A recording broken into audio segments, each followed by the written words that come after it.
This is television for the Isles of Scilly, brought to you with Truro and Penwith College and the Scilly Lottery. From Radio Scilly, this is scillytv.com.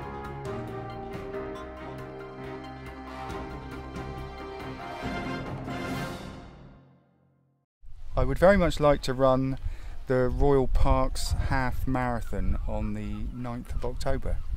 So that's quite a step up, isn't it, from doing a 10k when you've not really done any running before, up to a half marathon in a short time as well. Yeah, it's 12 weeks away, and it's 21k, so it's obviously just over double what I'm capable of now.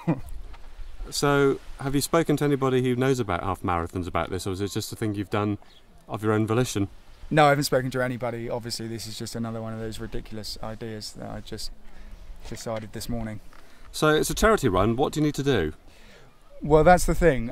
It is primarily a charity run. Obviously, you can, or at least you could, get individual places, but there aren't very many, and I think they went in the first 2 hours of being available. So that deadline is long gone. So the only way that I will be able to take part is if I run for one of the designated charities that have guaranteed places.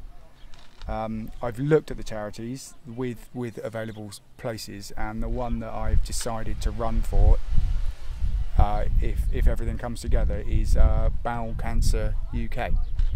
And there'll be quite a big training schedule for you, I guess, between now and then. Yeah, definitely. I've drawn up a training plan for the run, and if I decide to do it, basically in the next 12 weeks I have to run the equivalent of Falmouth to London.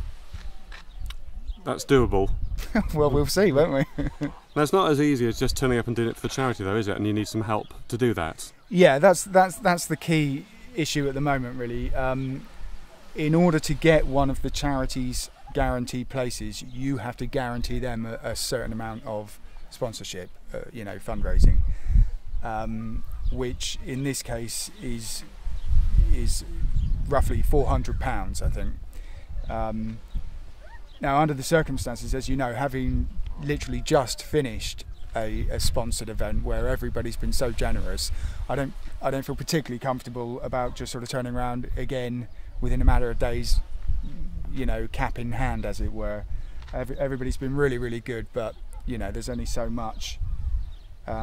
So I'm kind of hoping that then, obviously, there may be an individual or a business or a company or an association, a club or something that may be simply prepared to say, well, okay, we'll guarantee you £400 for charity if you are stupid enough to take on board the challenge, as it were.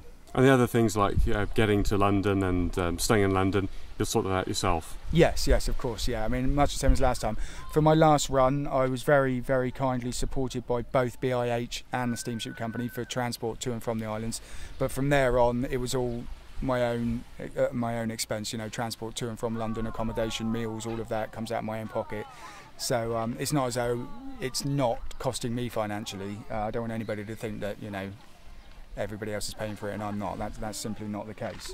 Are you getting a bit bitten by this running bug then? Well, it does appear that way, doesn't it? But I'm still in denial. No, no, I'm not. So when you run out of cream in the middle of service, you don't sort of put shoes on and sprint to the co-op? No.